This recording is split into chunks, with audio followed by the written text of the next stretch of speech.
Here's something most people don't know. San Marino has almost no apartment buildings. There are roughly 4,000 homes in San Marino. That's it. You can't build more of them. Why?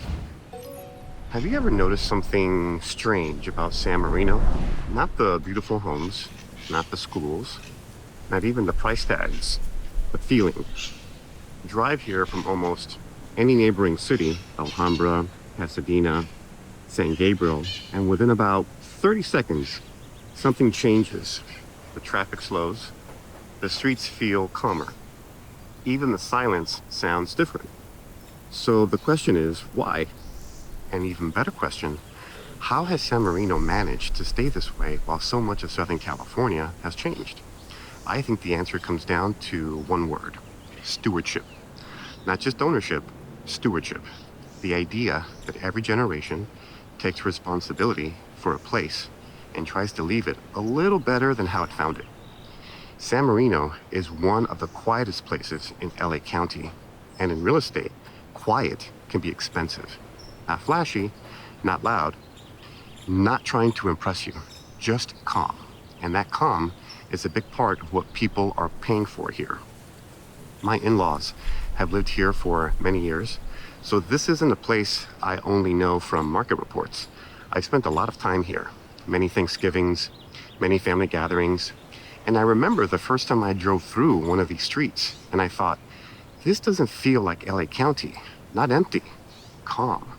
You could hear the birds, children riding bikes, wind blowing through the trees. That impression has never left me, and maybe the first clue is right above us. These trees were not planted last year. You're walking beneath decades of growth, generations of investment, years of people deciding that this streetscape, this shade, this sense of permanence were worth maintaining. Most Southern California cities have spent decades becoming busier, more crowded, more commercial, more intense. San Marino feels like it resisted all of that. This isn't Beverly Hills. It doesn't constantly try to impress you. It barely tries to get your attention at all. And that might be part of what makes it so interesting. Here's something most people don't know. San Marino has almost no apartment buildings. Not because developers haven't tried, but because this city made a deliberate decision decades ago to remain almost entirely single-family residential. There are roughly 4,000 homes in San Marino. That's it. You can't build more of them. You can't add density. You can't change what this city fundamentally is. And that constraint, that deliberate limitation, is part of what protects value here in a way that most cities simply can't replicate. The street layout was also designed to discourage through traffic. You're not going to accidentally end up driving through San Marino on your way somewhere else. The people on these streets are here because they want to be here. Look at the setbacks here. I mean, look how far back every home sits from the street.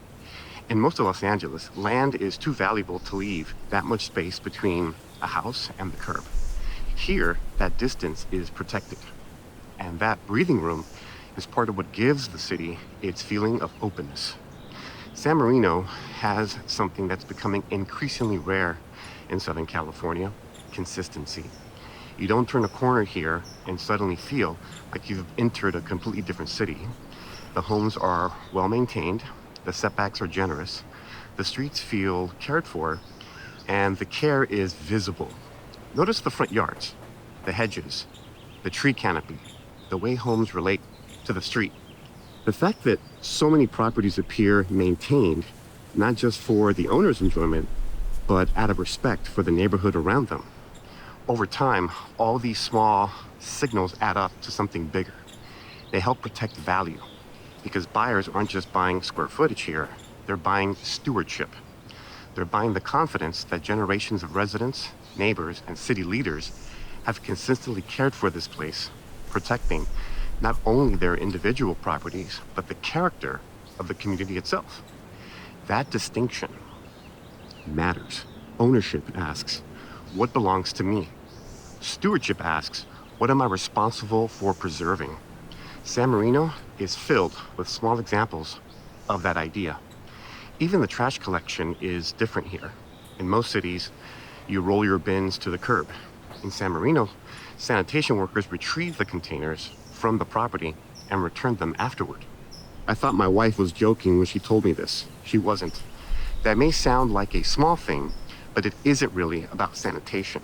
It's another signal, another reminder that details matter and that the city's standards extend even to things most people never think about. Most buyers won't consciously register that signal, but they'll feel it. And collectively, these signals influence what people are willing to pay to be part of this place. And here's something almost nobody mentions when they talk about San Marino. The city has its own dedicated police department with one of the highest officer-to-resident ratios in LA County. That's not an accident. The city funds it deliberately because safety here isn't just a feeling. It's a budget line. It's a policy. It's stewardship. My kids always seem a little calmer when we're here. I'm not sure they could tell you why, but I can. Schools are another major piece of this. Let's be honest. The school system is one of San Marino's strongest demand drivers, and has been so for generations. San Marino Unified consistently places its students in the top 1% statewide on state assessments. That reputation doesn't just attract buyers, it attracts commitment. Families often stretch financially to enter the district, and once they arrive, they have really good reasons to stay. That stay part matters. San Marino is not a city built around constant turnover. It's housing stock. It's almost entirely single-family homes and long-term ownership. It's a meaningful part of the city's rhythm. That creates a very different atmosphere from nearby areas with more density, more rentals, and more mixed-use pressure. It contributes to the stability people feel when they walk these streets. The history here also runs deep. The Huntington sits right here in San Marino, developed by the estate of Henry and Arabella Huntington. And today, it's one of Southern California's most important cultural institutions. Just a short distance away, El Molino Viejo, the old mill, goes back to the early 1800s. So, although San Marino feels polished and orderly, it carries genuine historical weight. It feels established because it is established. It was not recently designed to look timeless. Time is part of the place, and that matters in real estate because buyers place a premium on communities that feel rooted. A beautiful house can be renovated. A mature neighborhood cannot be manufactured overnight. Now let's talk about the market because San Marino is one of those places where numbers can mislead you if you read them too quickly. Recent sales have remained strong. During the 3 months ending in May 2026, the median sale price was approximately $3.1 million, about 2.7% higher than the same time last year. Homes sold in about 26 days on average, compared to 39 days a year earlier. And properties were selling at roughly 103% of their original asking prices. That is not a weak market. That's a market where the right homes are still taken very seriously. But when you look at what's actively listed right now, the story becomes more nuanced. As of the latest data, the median list price is approximately $3.6 million. Inventory stands at 26 active homes.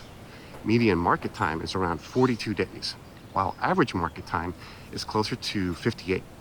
And the Market Action Index, which compares the rate of sales with available inventory, sits at 42, down from 44 the previous month. So sellers still hold leverage, but the direction on that index tells us the market has been cooling as supply and demand move closer together. The sold market and the active market are telling related but slightly different stories. Recent closings show the desirable homes can still sell quickly and command strong prices. Current listings show that buyers are becoming more selective. That doesn't mean demand has disappeared. It means buyers are distinguishing more carefully between the exceptional home and the appropriately priced home and the hopefully priced home. San Marino remains a seller's market, but a more selective one. The best homes still move. Well-prepared homes still attract attention. Strong locations still create competition, but sellers cannot ignore current conditions and expect buyers to do the rest. Those numbers are not separate from everything we've been walking through today. They're the financial expression of it. Stewardship has value. Consistency has value. Stability has value. And scarcity has value. San Marino is a small city, but it still has layers. The Library District does not feel identical to Lacey Estates. The Mission District does not trade exactly like Poets Quarter. Even within this tiny community, homes can occupy very different pricing categories, and depending on lot size, architecture, condition, street proximity to schools, and the specific experience surrounding the property. So when someone asks me, what is the San Marino market doing? My honest answer is, which part are you talking about? Which buyer? Which house? Because even in a city this small, there's more than one San Marino. That was one of the lessons from my 3 Alhambras video. Citywide averages can be helpful, but they never tell the whole story. For buyers, the opportunity right now looks like this. You have slightly more breathing room than you would in a full frenzy. Not a lot, but some. With only a few dozen single-family homes available, inventory remains constrained. That's why San Marino continues to favor sellers. But the longer market times on some active properties create real opportunities to evaluate pricing more carefully and to distinguish genuine value from seller ambition. If you're buying here, understanding the micro-neighborhood is essential. You need to know whether a home is well priced or simply hopefully priced. And you should have your financing, your proof of funds, and your decision-making process ready before you fall in love with a house. Freddie Mac reported the average 30-year fixed rate at 6.55% as of mid-July. Slightly higher than earlier in the month, but still below the same time last year.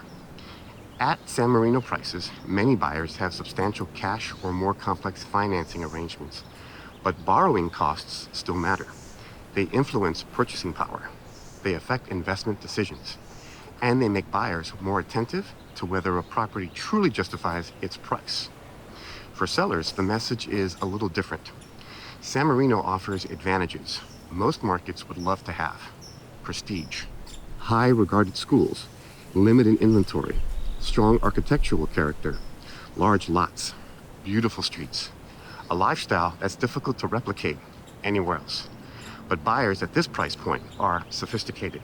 They notice presentation, they compare lot quality, natural light, floor plans, privacy, street character, and proximity to schools, parks, and the Huntington. They notice whether a renovation feels thoughtful or just expensive. So if you're selling here, pride is not a pricing strategy. Preparation matters, presentation matters, accuracy matters. A strong San Marino address will get attention, but attention and commitment are not the same thing. Long term, that's why I believe San Marino carries a special kind of real estate value. Not because it's immune to market cycles, no city is, but because the fundamentals here are unusually durable. Strong schools, limited turnover, almost entirely single-family character, civic pride, deep historical roots, mature landscaping, beautiful architecture, and a lifestyle that feels protected. A few minutes ago, I asked why San Marino feels so different. The answer isn't one thing. Not just the schools, not just the architecture, not just the Huntington, not just the home prices. It's because for generations, people here made a decision. They chose to preserve something instead of continually reinventing it. That's stewardship. And over time, stewardship creates something that's difficult to measure on a spreadsheet. It creates trust, stability, and a place where families want to put down roots. That's what I think people are really buying in San Marino. Not just a beautiful home, a community that has been intentionally cared for year after year. Every city tells you what it values. Some tell you through skyscrapers, some through nightlife, some through constant growth. San Marino tells you something quieter, through preservation, through consistency, through generations of families, deciding that some things are worth protecting. When I made my 3 Alhambras video, I realized something. Cities are a lot like people. The ones that know exactly who they are don't spend much time trying to convince everyone else. San Marino doesn't compete for your attention. It simply stays San Marino. And in today's world, that may be one of the most valuable things a city can offer. If you're thinking about buying or selling in San Marino, or you just want to understand how this market actually works, I'm always happy to talk. And if there's another San Gabriel Valley city you'd like me to walk through next, let me know in the comments. I'm Alex Estevez, your local property matchmaker.